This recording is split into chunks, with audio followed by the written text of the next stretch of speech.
So does anyone of you have any doubts regarding whatever I've taught in last such session or maybe last to last session? Is it all clear? Yes, ma'am. Okay. Okay, so I'll just share my screen.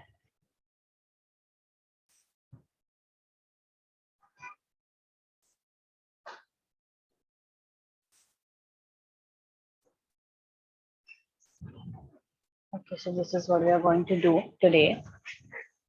Today is a very fun session because all this time we'll be looking at all these kinds of things we can do with Spark AR using Face Tracker majorly.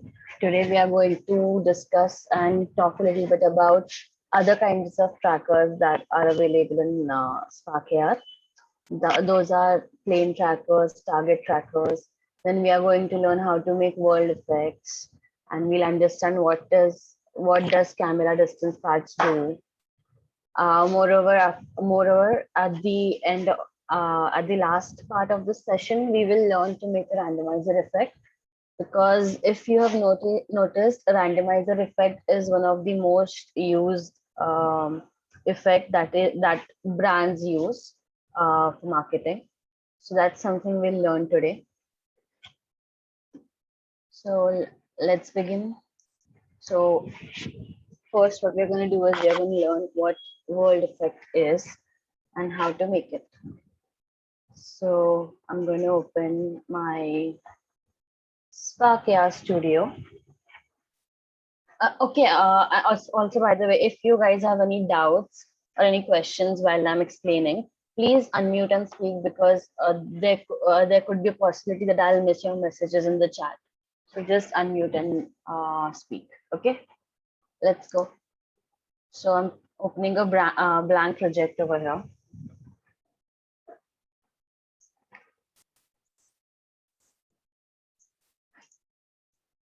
Okay. So currently we don't have any tracker in our project, any kind of tracker, any sort of tracker. So now let's understand what a world object is. So there are you can see there are two kinds of objects. One which moves along with your camera, which is a child of the camera, and there are others which are known as world objects, which are not a child of the camera. So, for example, if I place one 3D object at this particular position, it won't move along with the camera if I move my camera. It will stay here. And when we move up our camera, did someone say anything? Okay. Can you hear me? Yes, ma'am. Okay, amazing. So yeah, where I was. So the object which is a child of the camera is will move around with the camera, but if you want to have a world object, it won't be you won't make it a child of the camera. You will keep it in a certain position. So suppose this object is situated over here, and if I move the camera, the object won't move with the camera, but when you point your camera towards this direction, you'll be able to see that object. So I'll just show you how to do it. Let's go to assets library and get one 3D object for ourselves. So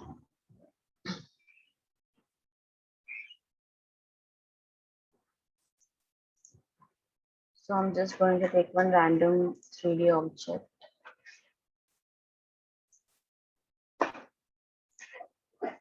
So this is something that we have. Let's just change its color to something more.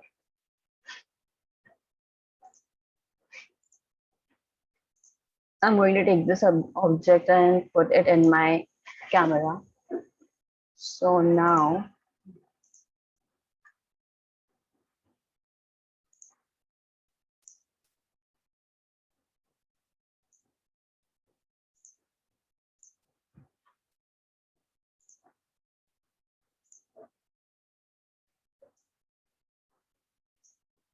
Okay. So now if you see this object, it is a child of the camera. So if I move my camera, it is going to move with it. Okay. Now let's see how you can make a world object. So there are two ways to do it.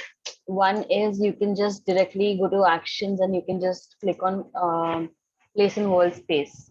So it will open. It will you open and you'll get a plane tracker. This is one way to do it with plane tracker.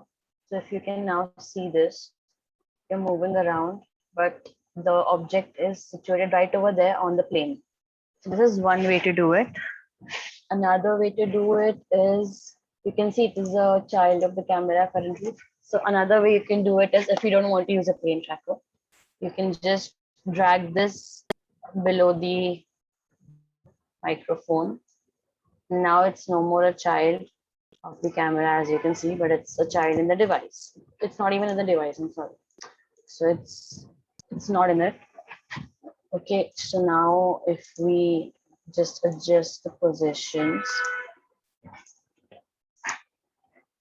and now if we try to move it, as you can see, it's fixed at one place in the world. It's not moving with the camera, and it's not even using plane tracking. So these are two ways you can have world objects. So for example, if we talk about having a emitter or a particle system, for example. So currently the particle system is moving with the camera. So it's not a world object. I'm just going to drag it below, okay, and place it in front of the screens.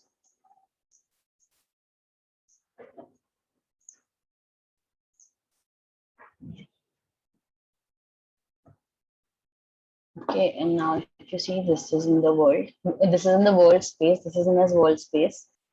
And now let's just try to make let's make something like with the emitter. Like let's make something like fireflies or like glowing bulbs. I don't know what's that called. Let's make them glow and let's see how they look in the world object in the world space. My bad. So what I'm going to do is I'm going to change this to ring. In the space also you can change the space to local or to the world, and we can scale it to 0.5 probably.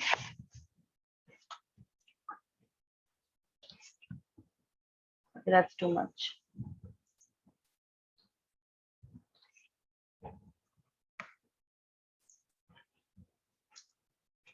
Look at the particle lifespan, maybe we can keep it a little more. 0.8. Then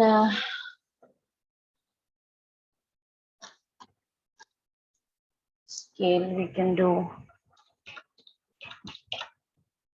Then maybe we can also have a plane over here. And if so we can see it in the world. See.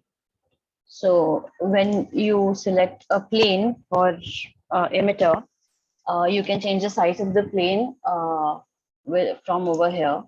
So currently it's 0.5. So you can see how it's the span of the emitter has increased. So if we do it 9, it's going to increase.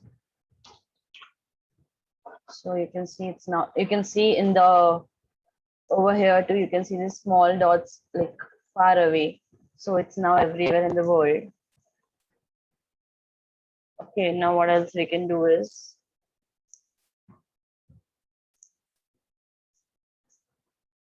let's just increase the lifespan a little more. And birth rate a little more. and speed a little less. So you can see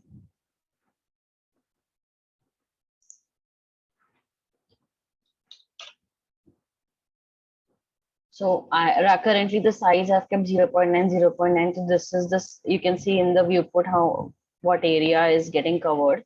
So we can change the area too. If we look around now, the particle system is in the world space, and you can see this emitter everywhere. Now just let's take a texture to understand better. Material, we're going to keep the material flat. New texture.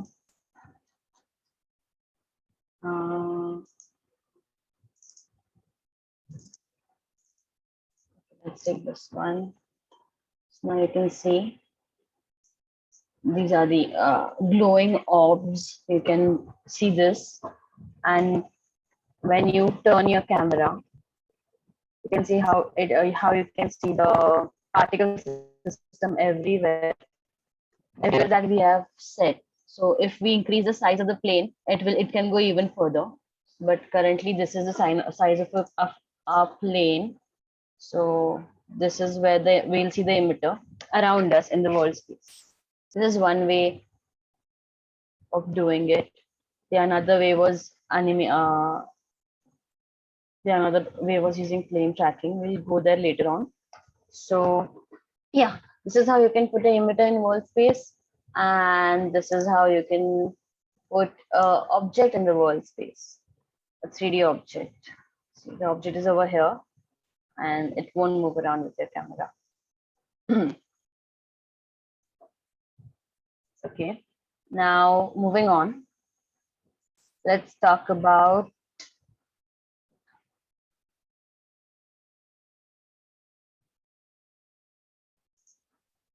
camera distance.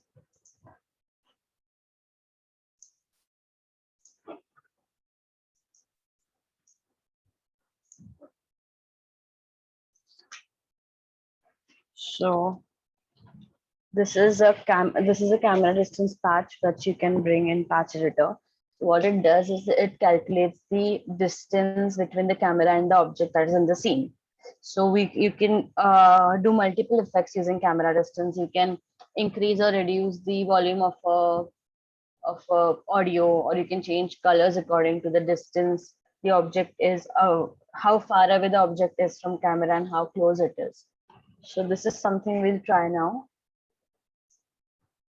So firstly, I'll go to the asset library. I'll just download this one audio. Okay. Now,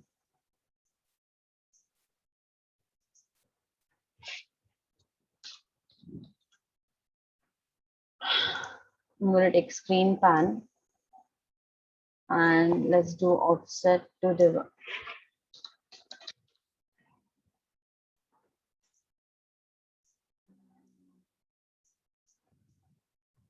I'm going to use screen. No,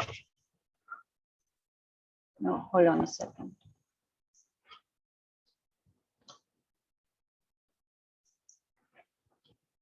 So this is the clip.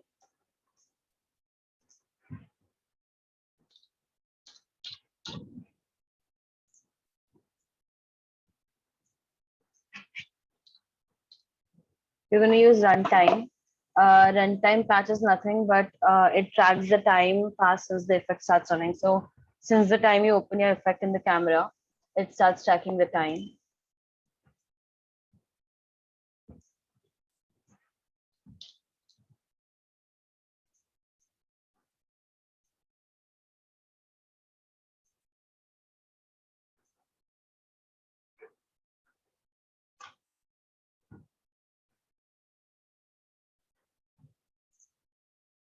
Oh, okay, hold on.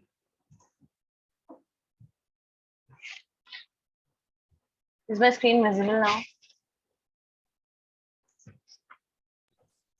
No, ma'am. Okay, just a second.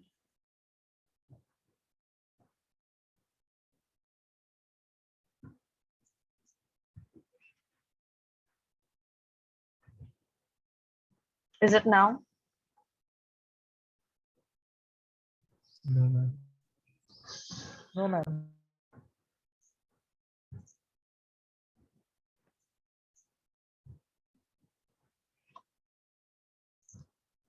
Uh, okay, is it now? Yes, ma'am. Okay, sorry for that. Let's continue. So what I'm going to do is,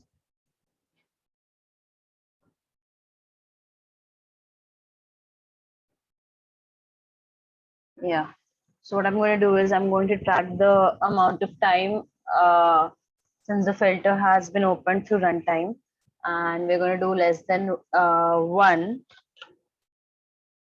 pulse, and we're going to connect this to single flip audio, single flip controller, and the clip that we took from the asset library. We're going to connect it over here to audio player.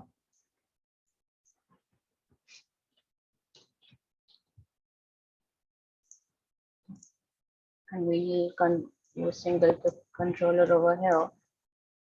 And let's add a speaker, because without speaker we won't be able to listen to the sound, to the audio. Okay, so now I've configured the music. So what I have done is, as soon as the filter starts in 1 second, the music will start playing. Okay. Now what we'll do is we'll add the object that we have used over here. We'll bring it to patch editor, and we'll connect it to camera distance.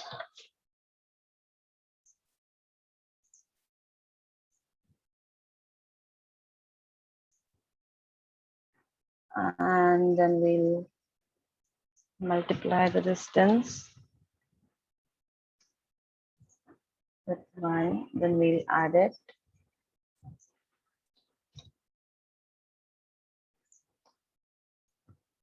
with second value into the use clamp. Clamp is a new patch that you must have seen during our sessions. It helps you set a limit, maximum and minimum limit, and this can be used with colors, numbers, or vectors. Okay, so this we are going to have 0, and the lowest will be 0 for the sound. For the sound of the audio, the lowest will be 0. Maximum we can keep 3, and we'll connect it with speaker volume. So if you can see, currently the volume is 1.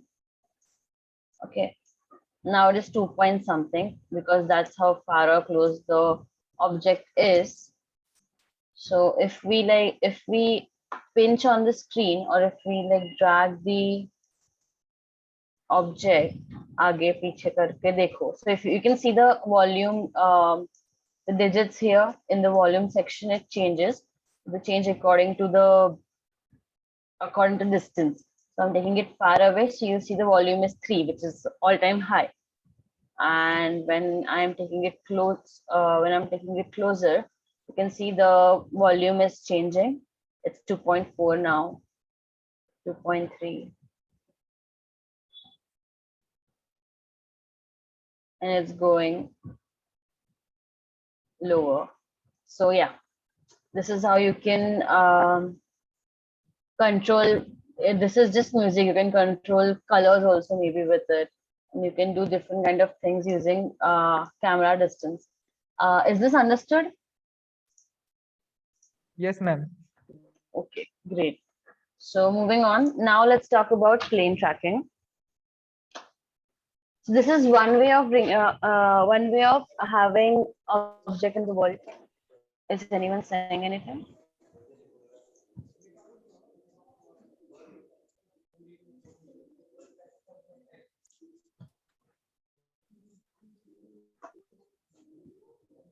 Atharva, your mic is on. Do you want to say anything, or is it on by mistake?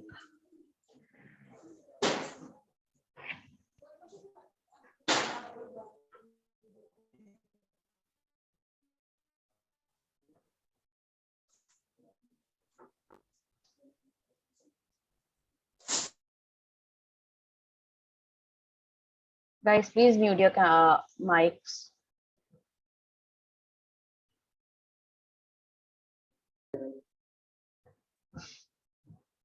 Okay, moving on. So, as I said earlier, there are two ways to get objects into the world scene. One is by dragging it, and now another is plane tracking. So now let's look at what plane trackers are.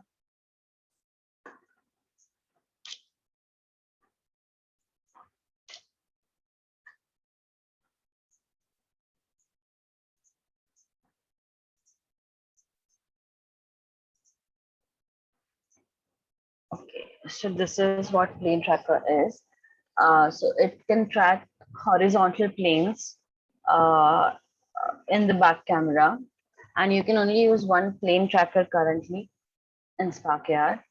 So what we'll do is we'll insert a plane tracker.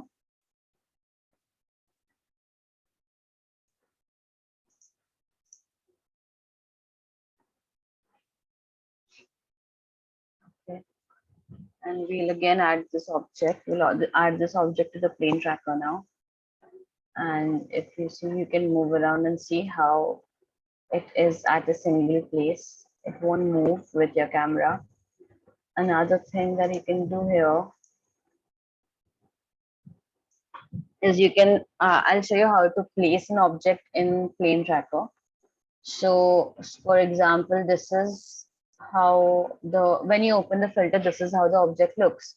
Maybe you want to bring it a little closer, or maybe you want to make it a little bigger, like span it and etc. So this is how we can do it. Pan it, I'm sorry. Anyways, so we'll go to the patch editor. We'll get screen pan.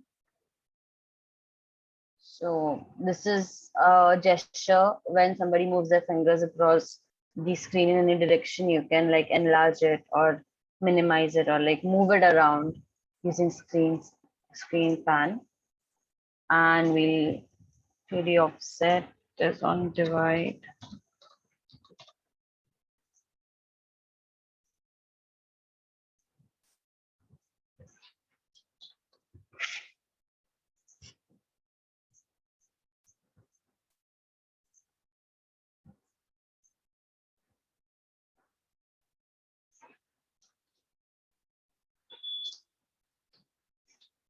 I'm going to use unpack patch now.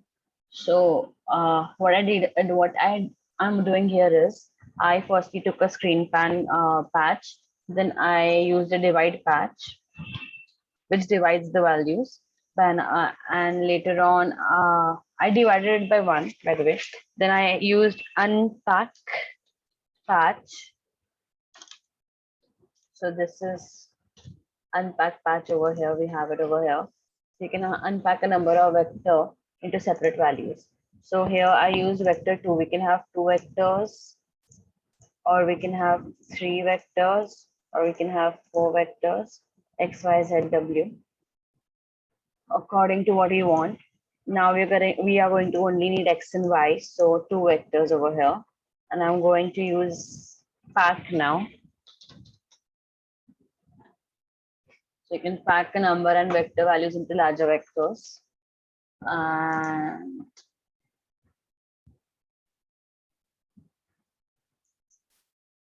y over here. And that I am going to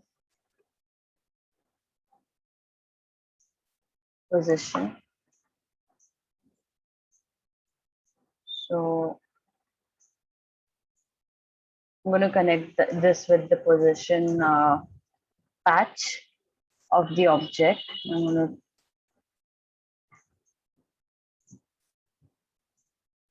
so if you can see now, okay, just a second.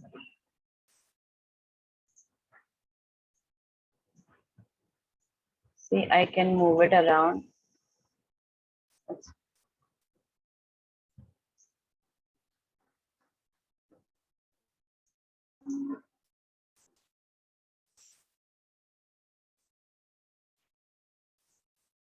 Okay, maybe I'll have to reduce the values.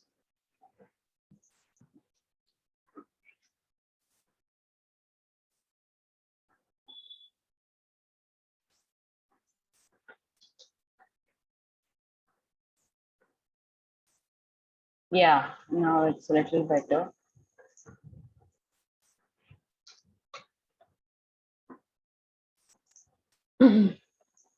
Yeah, it's a little fast, but this is how you can do it.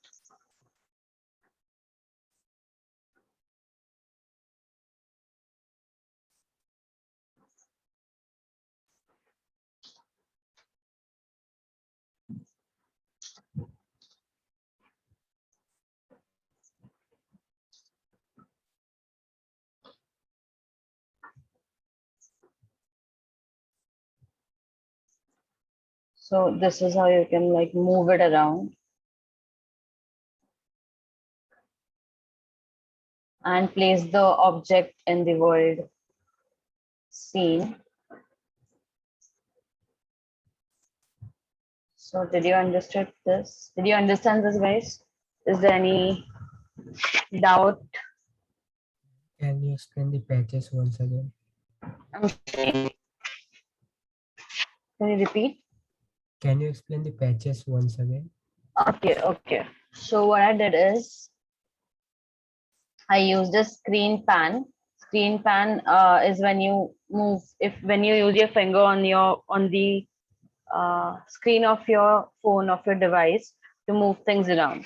Okay, so it has three outputs. One is gesture state. So when you touch on the screen or you move around, something happens. Then there's something known as 2D offset, and then there's 2D position. So screen pan is a 2D, what do you call it, a patch. So what I do is I take the 2D offset and I connect it to divide. So what divide does is divides the value of this patch using a second value. So that's why if you saw what happened right now when the second value was 1, uh, I could not really move it around with ease. It was happening too fast. See, you look at the viewport, it's happening too fast. Okay, I need to like minimize this.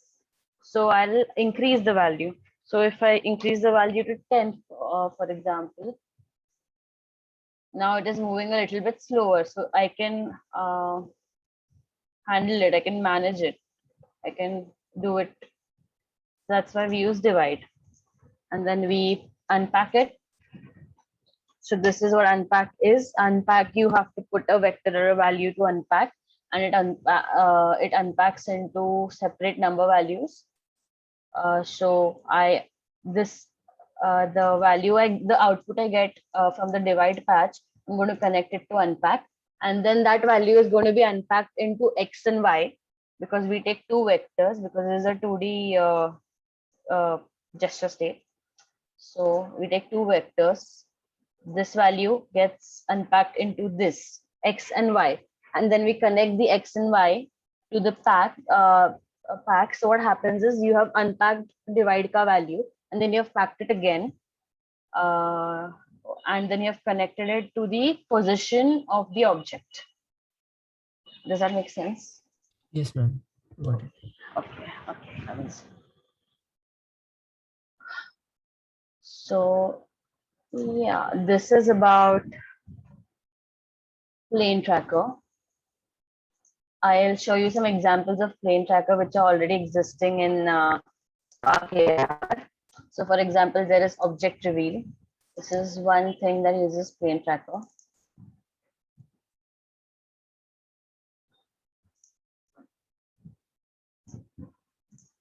So as you can see, when we refresh, so they have used runtime patch over here.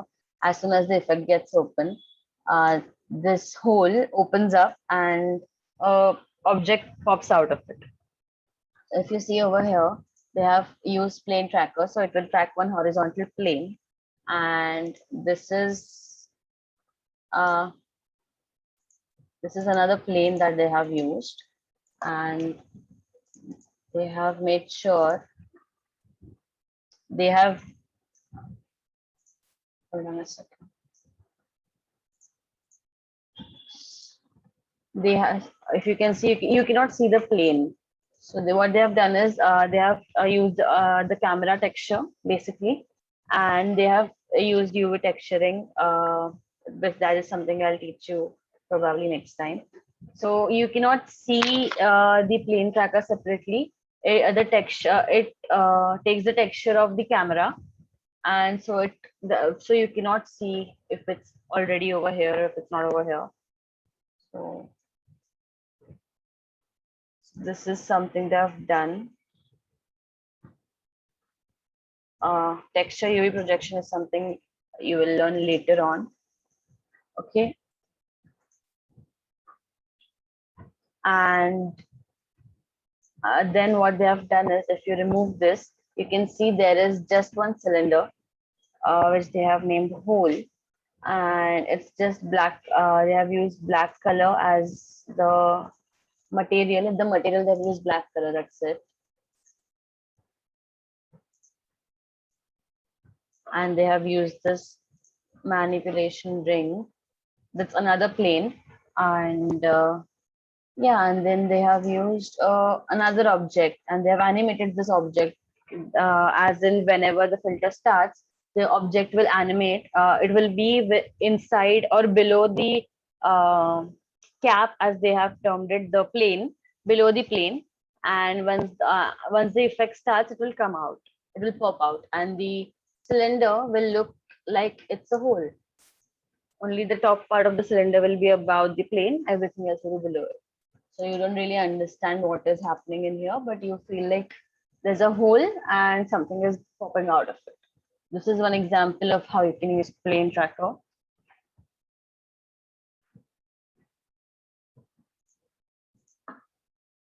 This is also fixed in the world space. So if you move your camera around, you can see it does not move with the camera. Okay, then another example is this one.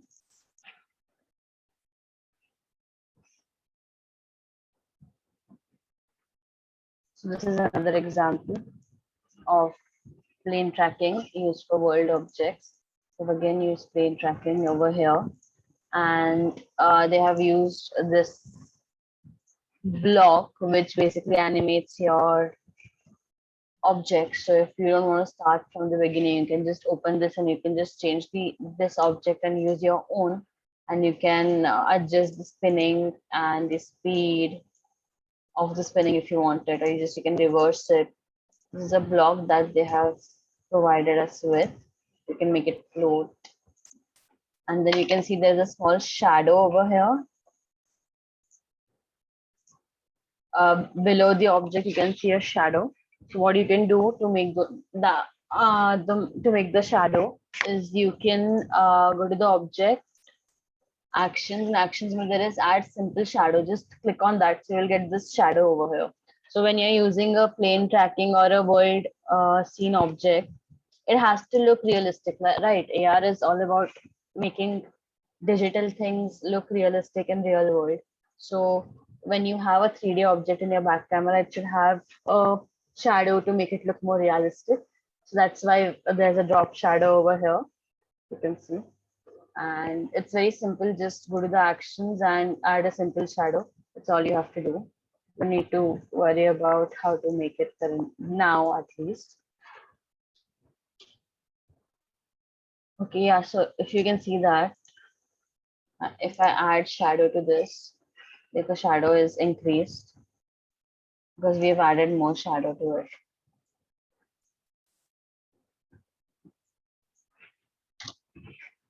Okay, so yeah, this is all about it. They have used the screen panning thing that I taught you right now. So they have used it. See how smoothly I can manage and control the object. This is because of the second value they divided the screen panning object with. This is smoother. It will take a little experimenting, of course.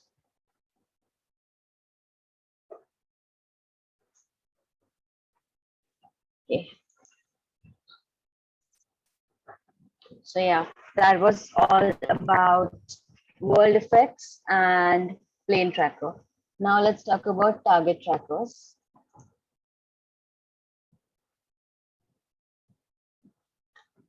I'm taking a blank project.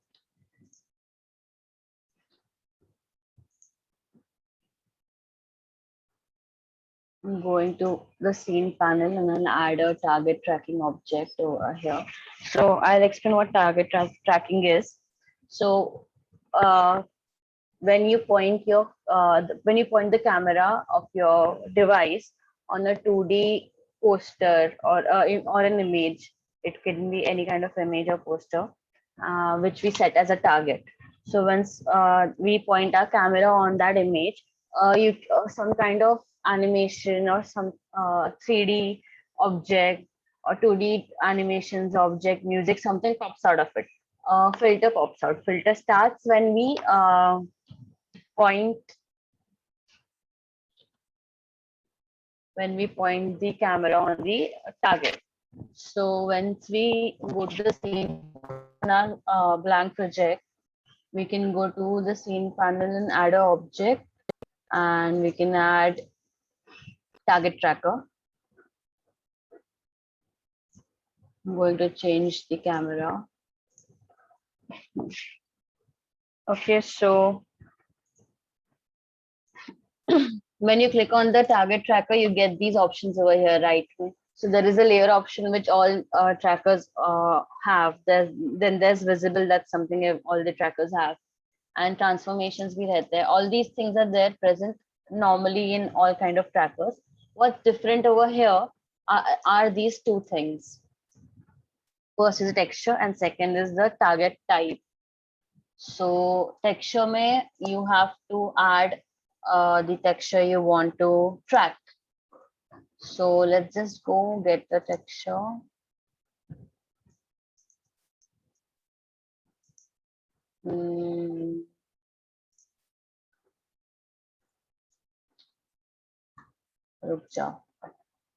Let's download a texture, a smiley face or something.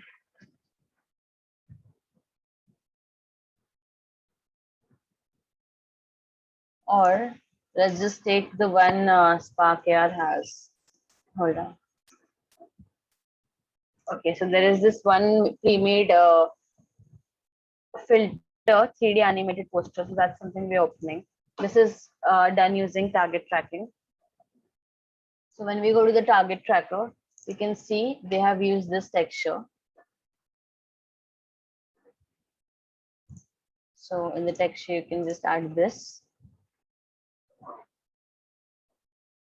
And then you get to change the target type. So there are two target types, fixed and movable. So what happens is, what is the fixed target type? So fixed target type is when the target does not move, and when so once you have scanned the target, and after that, if you remove the target, the filter will still carry on. The animation will be continued; it won't stop, and it will be fixed to a place. And but when you change the target type to movable, when you change the when you move the target around, the filter or the animation, 3D animation, whatever we are using, will also move around with the target. And if we remove the target from the screen, from the from in front of from the camera view, we won't be able to see the animation or the filter as well. So that's what fixed and movable target type means. And we can Spark AR has first there was just one target tracker that we could use in one filter, but then now we can use multiple targets. We can use up to 5 target trackers in one filter. But of course, the more the target trackers, the bigger the size of the filter. So if you want the filter to be able to be used in all these kinds of devices, older Androids, newer iOS, everything, older devices too. So maybe try to keep the target trackers as low as less as possible. So I'm just going to show you one.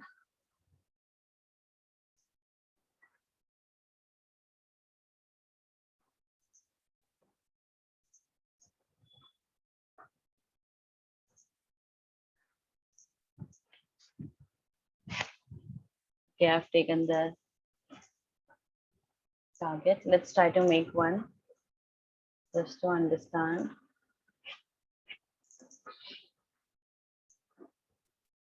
I'm going to go and take a target tracker.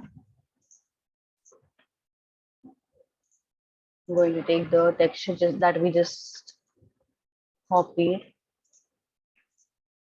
Okay. So this is our target. So let's put some animation or some kind of object, 3D object in front of it. Let's keep it to fixed. Let's go to Spark AI library and let's just take one shape.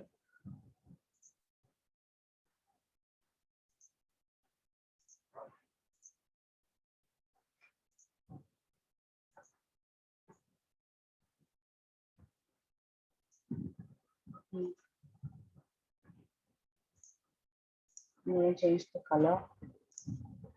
It's visible.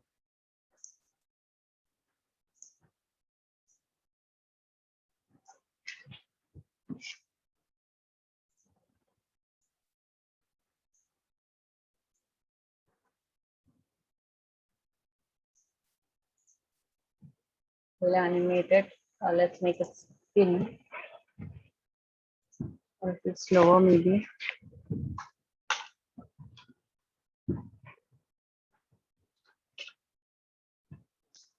Okay.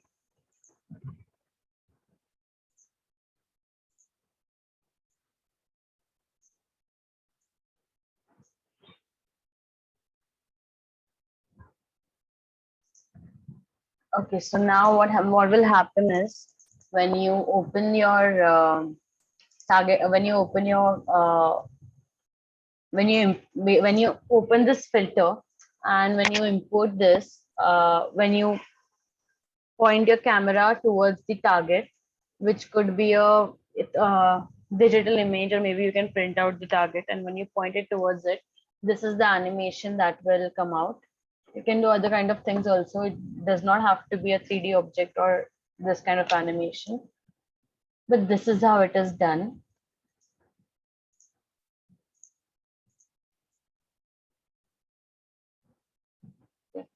So this is about the target tracker. You can add multiple target trackers.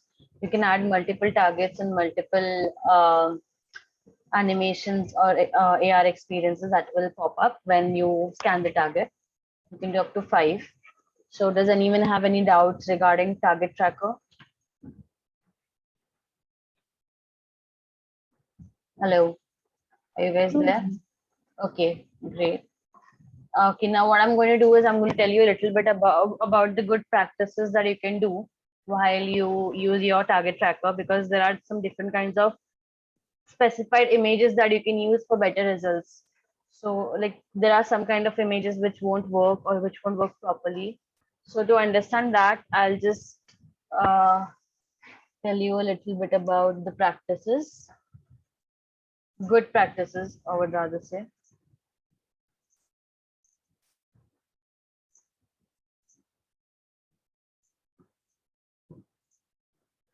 Hold on a second. Yeah. So I'm going to talk about good practices that you can do while using Target Tracker. There is this one whole file, one whole article in official Spark AI Studio website, which you can refer to. I'll just share my screen and show you. I'll just open that one only. And it actually explains pretty amazingly how you can use target trackers. So for example, what you can effect you can make using target trackers is, for example, for a restaurant. Okay, so you want its an AR menu card. So you point at the menu card and then you have this whole AR animation of all the things that they have, all the things that they serve. Or maybe you can make AR visiting card using target trackers. So two ways you can use target trackers to make filters. So let's go about. I'll just go a little through this article to help you understand what are the best practices. Okay, so as I said, while using multiple targets, a maximum of 5 targets can be used in the same effect, and you need to reduce the number of targets further. if you want your effect to work on low-end devices. Initializing the tracking. So when you see the target in the camera, you need to move your camera to get the tracking started to make sure it carries on tracking when you move the camera away. So that's something that you have to keep in mind when you initialize your phone to understand and to track the target. You need to keep in mind that initialization may take significantly longer on lower devices, and you may sometimes lose the filter when the target is out of view in the lower devices, of course. Okay, now let's come to the choosing a good target image. So this is what I was talking about. If you can see, there are two different types of images, and it tells you which one is okay and which one is not okay. So the left one, it has high contrast, it has high resolution, and you can actually make out what is in the image, whereas in the left one, whereas in the right one, you can see it's kind of a gradient kind of an image. There is not a lot of good contrast, and so it's it is a little difficult to understand the colors also in it. So the first thing you need to do when you choose a target image is you need to have high contrast. Then this means avoiding images with a lot of pastel colors. Then second, we need to make sure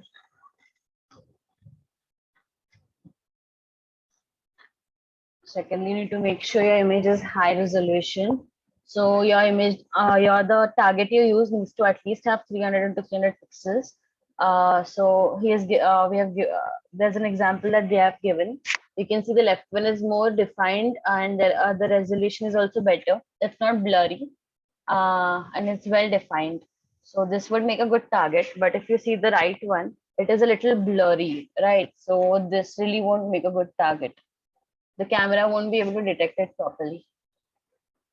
Next thing, we need to have sharp details. We have to avoid smooth edges or soft edges, textures, images with a lot of gradients. Those kind of things are a little difficult to track, a little difficult to understand. So those are not something you should use as a target. So here also two examples that you have.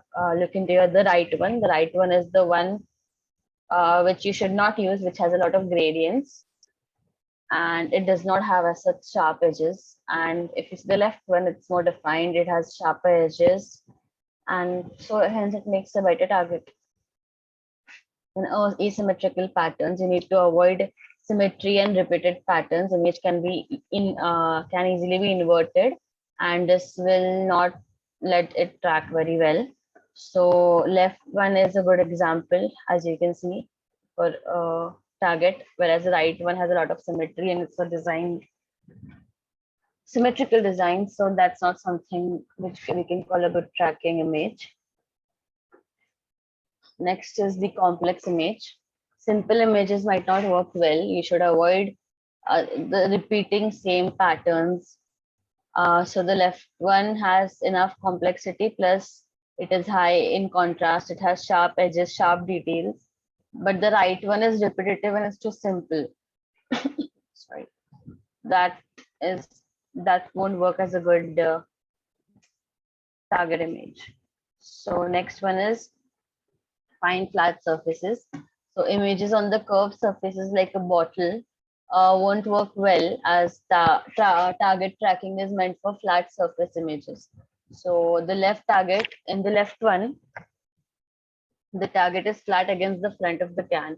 This will make a good target if you want to use a can as a target image. So the left one would make a good target instead of the right one, because in the right one, you see the words are written in horizontally, which is curved a little bit, whereas in the left one it is written vertically, and so it is on a flat surface per se.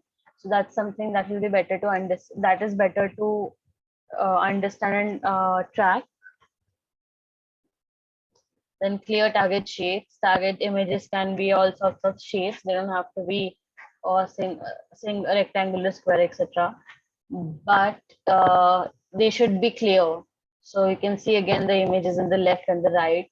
The right one is a little cluttered and distorted. So like it is difficult to understand that image, whereas the right one is static and it is a little clear, so that it becomes a good target. Avoid blank space or transparency in the image. So avoid targets with lots of transparency in the image, like the one in the right. So this is all about what kind of images you should track. So now let's talk about the placement of the target. When you scan the target through your camera, how you should place it. So it will work best if the camera is close to the image. The camera shouldn't be further away than 3 times the width of the target image. The image should fill a large portion of the device frame, and at least half the image should be visible in the camera view. And large targets work better, but smaller ones like stickers can also work in the full frame. So this surrounding, when you're using a fixed target tracking effect, the effect will appear at a point where the target image was first detected by the camera. So when you are using a fixed target tracker, as we understood earlier, so if the target leaves the camera view, the effect will still be displayed and tracked correctly. But whereas in the movable one, this won't happen. So to make sure these kind of effects work, place the target in a rich environment with a lot of details and contrast in the surrounding. For example, display the target on a highly decorative background as opposed to white table or wall. Good target placements. The example below is a movie poster and a cereal box. So these are fairly large objects in real life, and people can easily get close to it for a good length of time. These are big, but you can scan them, right? You can use them as a target. And then bad placements, I'm sorry, can be like a highway billboard or a small stickers, very small sticker like stamps. Those won't work really well, and because you cannot get that close to a billboard for it to be able to track the image that's on the billboard, and the stickers are just too small. So this is all about the good practices. Do you guys have any doubt regarding the target tracker? Yes, no, so where?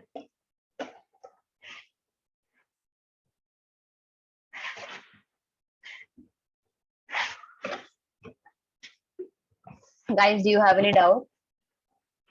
Can you hear me?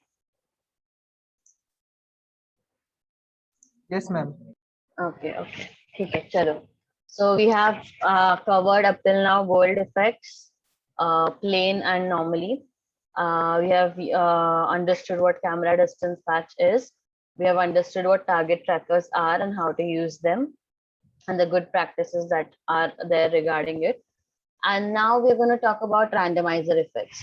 So if तुम लोगों ने देखा होगा, most of the brands like to use randomizer effects for their work. So these are one of the highly used effects that brands and bigger and smaller brands and clients ask you to make. So that's why we'll just look at how to make it. We'll understand how to make it. Okay. So let's start.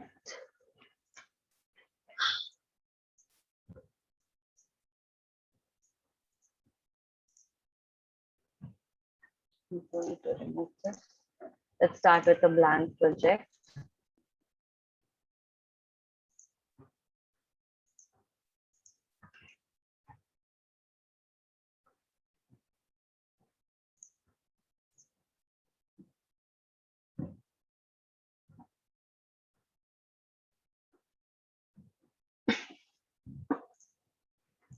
What we will firstly do is we'll take a face tracker, and in the face tracker we'll take a plane.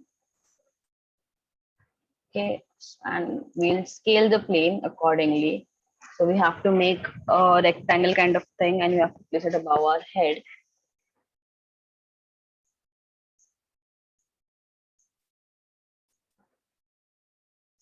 think this is fine.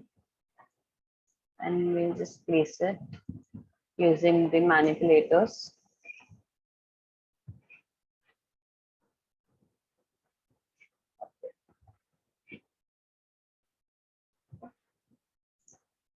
Next thing that we need to do is we make a material, flat material.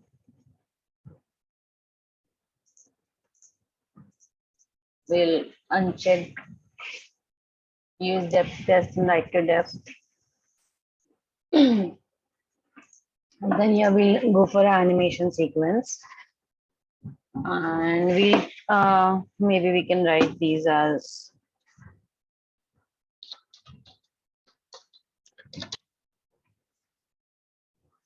okay. We'll select the frames now. Go to new textures. And these are some textures that I've already used. So I'm going to take them and make them into an animation sequence. So now you can see there are these multiple textures that we have. So now what we'll do is we'll take a look. We'll go to the patch editor.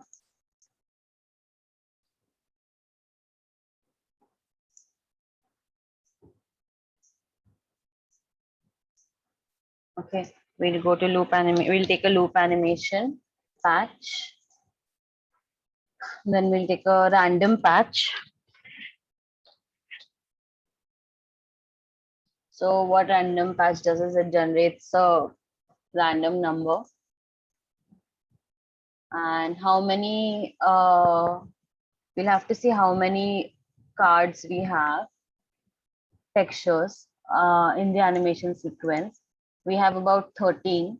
So start range, we'll connect loop animation to start range, and end range may we'll keep put 13.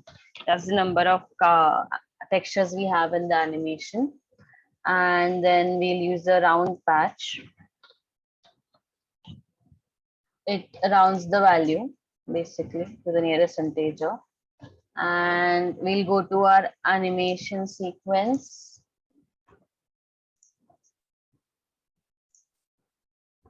And we'll take the current frame patch.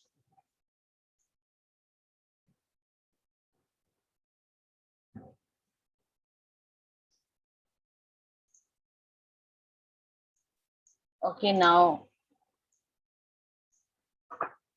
this is what it looks like currently. So it's not moving starting loop animation ho nahi raha hai because we have to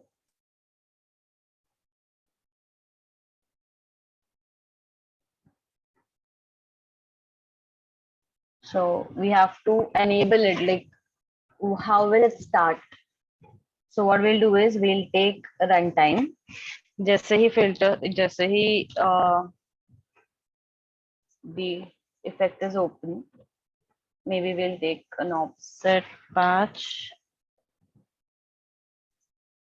and we'll connect it to the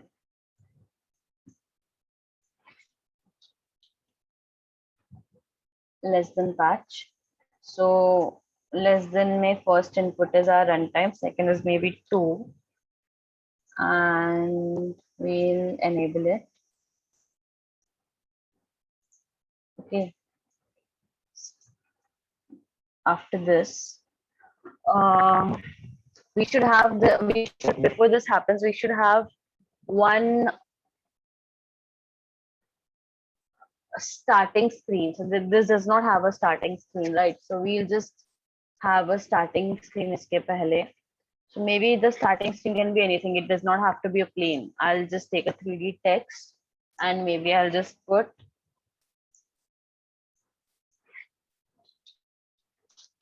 tap to start.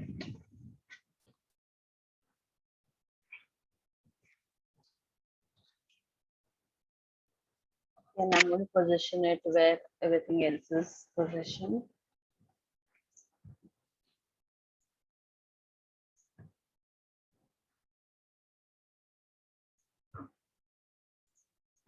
and make sure this is in the face. It is a child of the face tracker. Face tracker के बाहर नहीं हो. So now it's moving around with the face tracker. We'll just place it.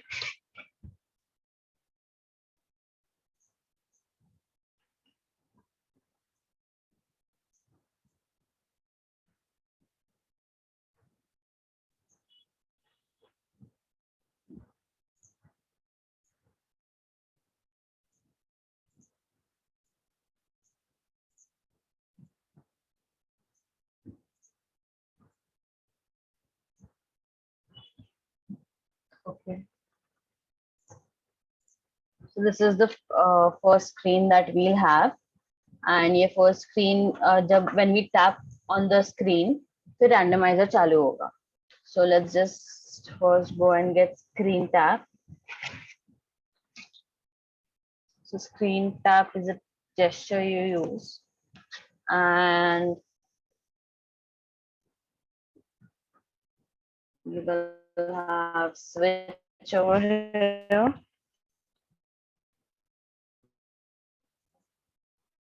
Okay, and we'll have no. So what when we take the visible patch and connect it, the what happens is it is unchecked starting measure. This is how it works. So by default it is unchecked. So but what we have to do is when we connect it, हमें वो दिखना चाहिए. So we'll use a not patch. Not patch is what is completely opposite of the original signal that we are getting. It reverses it. So not patch, we'll take not patch and we'll connect this. Now the 3D text is visible. If we would not have used not patch, so it would have been invisible by default. And so we want the 3D text to be visible, so we use not patch. And we don't want the plane to be visible in the start. So we'll just connect it directly. Okay, so now if you check, you touch, this is visible and the text is not visible.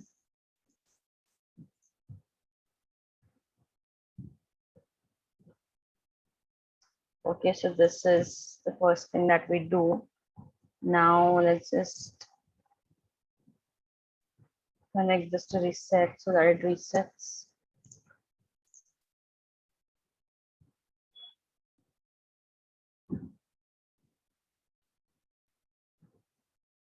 Okay, hold on. We have used less than over here. We have used animation. Let's take the animation a little lower. And oh, I'm so sorry. This has to be, this is a loop animation. So the loop animation will go into the randomizer. Start range will be 0 and the end range will be 13. And so if we now try the filter, we get this first screen, which is a 3D text. Tap to try. And once we tap, it starts randomizing. So we can do it again.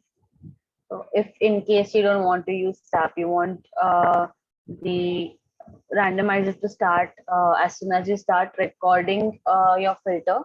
So you can go to the device. I'm sorry, not the device, the camera, and drag the camera into the patch editor.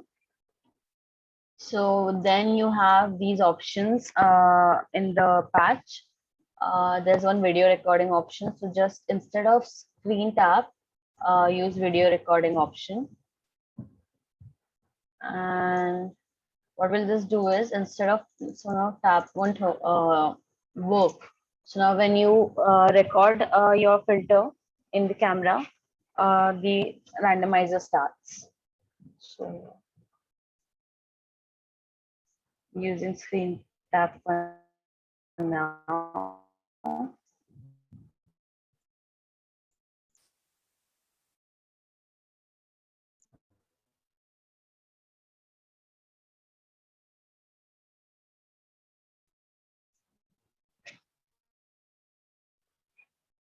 So yeah, this is how randomizer works.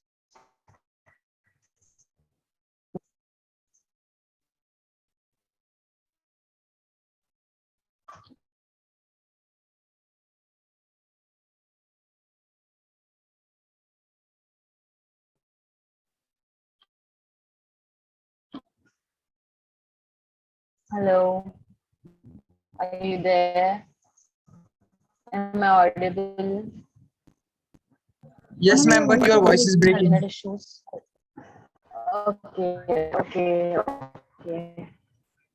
Okay. I'll explain it again. Then is my voice clear now or is it still breaking?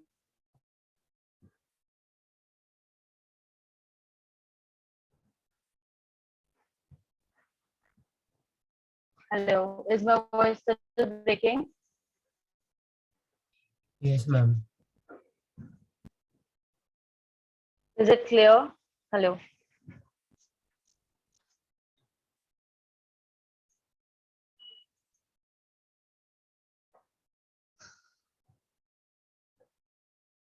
Hello.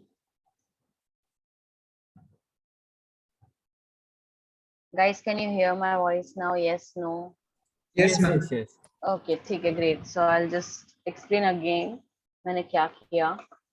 So there are two parts to this project.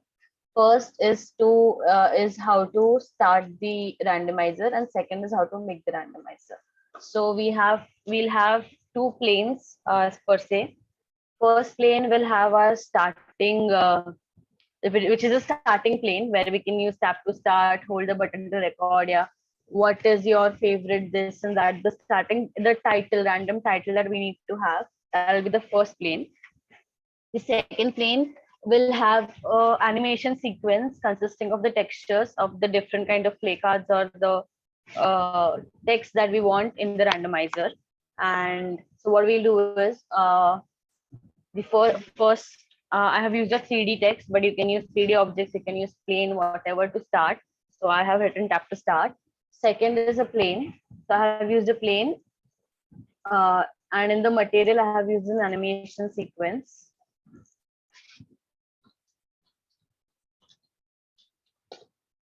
Okay, and the textures are, there are 13 textures that I've used.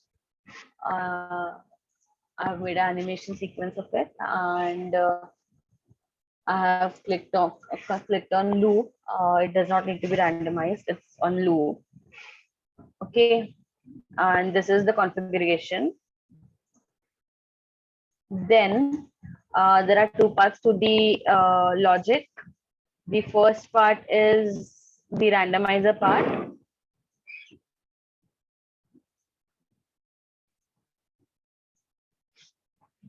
First part is the randomizer part. So what I do is I take runtime, I connect it to the offset, and I connect it to the to less than. So the first output in the less than patch is the runtime. The time that's counted from the other time, from how much time the filter is on is what runtime is. So that is the first input. The second input we use 2, and which goes for 2 seconds, and then we connect it to loop animation, enable me, and we can change the duration of the randomizer too. So for example, currently it's 0.005, but if I keep it 1, you see the randomizer process will take longer. So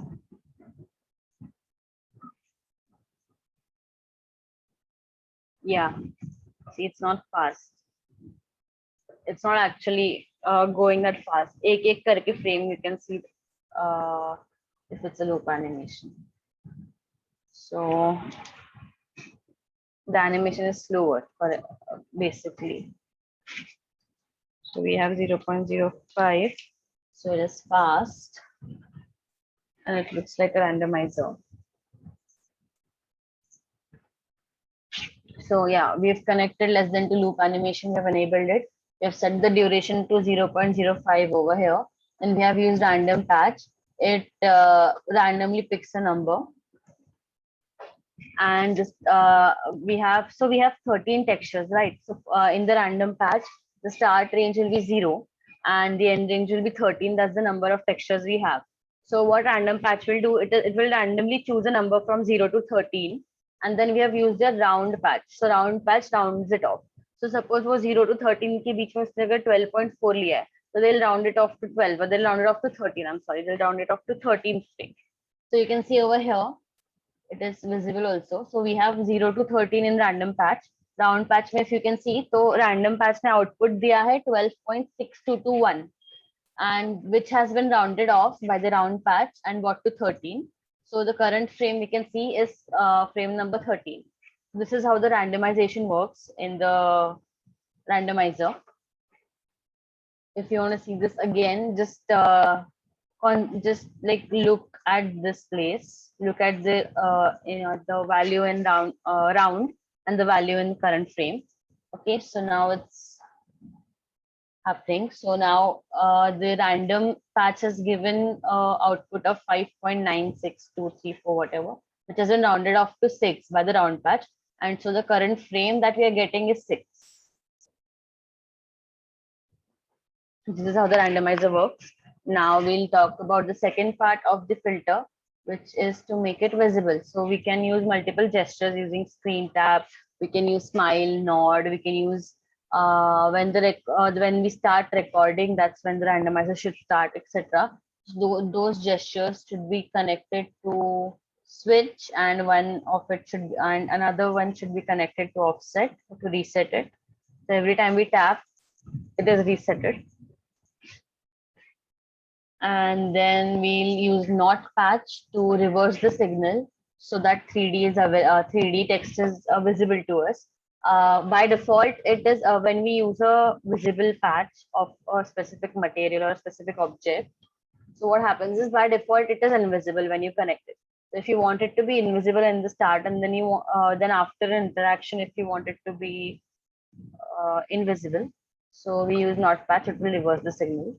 So we use not patch for 3D text, so it's visible, and we directly connected the visible patch of the plane, so that it is invisible in the start. That's something that happens by default. And when you tap, the plane is visible, and because the not patch reverses the signal, the 3D text is invisible now. This is how a randomizer works. So I have one randomizer that I've made long time ago. I wanted to see it. It was just to showcase randomizing effect. That's where I've taken the textures from. So I have this 3D earth revolving over my head. Okay. And when I tap on the screen, the randomizing stars. These are the same play cards that we use currently to try out how randomizer filter works. So this is something that I made a long time ago, but this is how randomizers work. So do you have any doubts, guys, in randomizer, how to make a randomizer?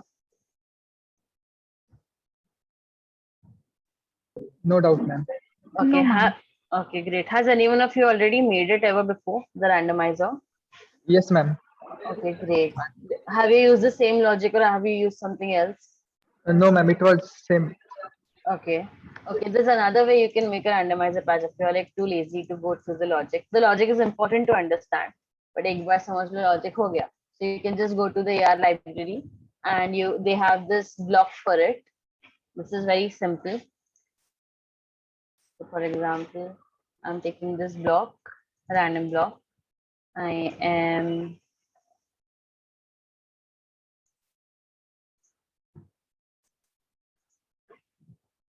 taking this random block in face tracker. So this is, everything is already done, so you don't need to do anything basically.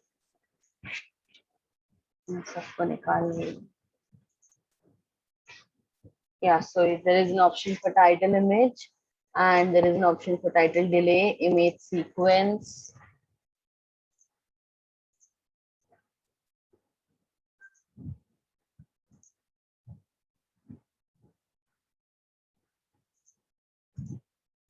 This is my starting image, for example. And yeah, you can just start it here, say, take the start. You can just make it from this block. Take start and connect it to screen tab. And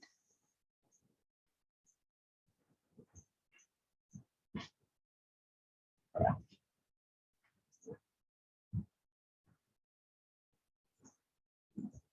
can change the position also.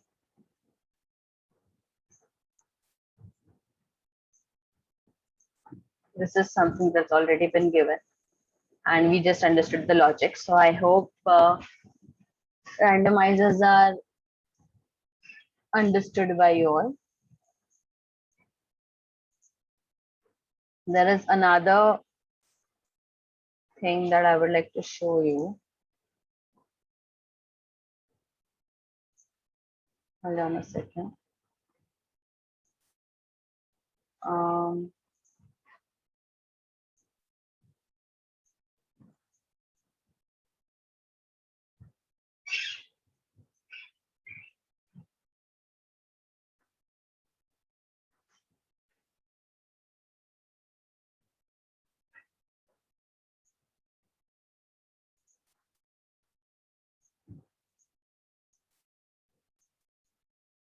Have you seen those kind of filters which have a non-random output? There's a questionnaire, so you have to tilt right or left to answer a question, to answer for the given question, and based on your answers, you can actually you actually get the output. Have you seen those kind of filters? Yes, ma'am. Okay, I'm going to show you how to make that one. I just need to find it. Do you want to learn how to make that one? I'll just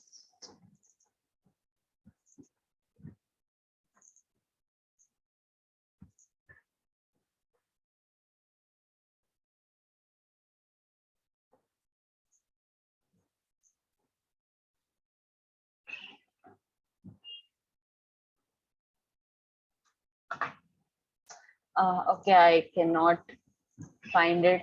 I'll show that to you in the next lecture probably. So I'll show you how to make it too. So it's that, because that is something, that is a kind of filter that's also very much in demand by brands and stuff. So there's randomizer and there is non-random choice based questions. These are the two types of filters that are mostly in demand when a brand commissions you for a filter. So I guess that's all we'll do today. We have learned about world tracking, world space, plane tracking, target tracking, and randomizer filter. So I'm going to tell you quickly what your assignment is. But before that, do you guys have any questions regarding anything that we've taught, we have learned today? Because you need to make the assignments too. So if you have any, even if it's the smallest of small doubt, you can ask me now, or you can like text me on WhatsApp or whatever you prefer. So I'm going to tell you what the assignment for today is. I'm going to of course send it to you. Can we adjust size of the object according to the plane? I'm sorry, I did not get your answer. Did not get your question. Can you just explain what do you mean? Hello, ma'am. Yeah, Pratik. So can we do like this? If the plane size is small, then the object size will change accordingly. You're talking about plane tracking? Yes, plane tracker, yes. Yeah, actually plane tracker does not work like that. The planes we have in our scene panel are different than the actual planes we are talking about in a plane tracker. So plane tracker mein matlab wo plane horizontal planes hai. It does not have a size, it's a plane. So this is the surface on which you can keep your object. So that's how it works. It does not work according to a plane that we have in our 3D object. That's different. Did you understand? Yes, ma'am. Okay, great. Great. So I'll just tell you what your assignment is. So you need to create a world effect with the picker UI. So you can use the picker UI to change the color of the object, or maybe to place it somewhere else using a picker UI. Or you can change the object. Okay, you can change the position of the object, or the scaling of the object, the material, the color of the object, or you can change the object only. So one world tracking object you need to make, either make it by dragging it outside of the camera device, or use a plane tracker, one of the two. And the second thing that you need to do is you need to create a target tracking effect, and you need to use some kind of 2D or 3D object, and you need to apply animations. So you can also have multiple targets. You can have up to 5. So that's your second part of your assignment. So do it before we meet the next time. I'm going to now quickly share the video link to you, the video that you need to watch before the next lecture.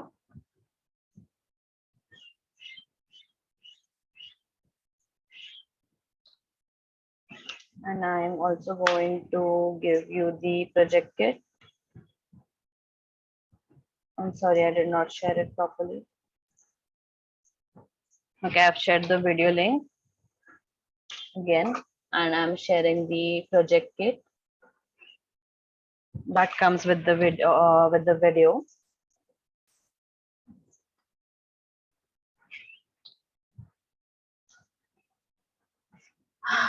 Okay, so if you don't have any doubts or questions, I think that's where we end the meeting. You guys can leave now.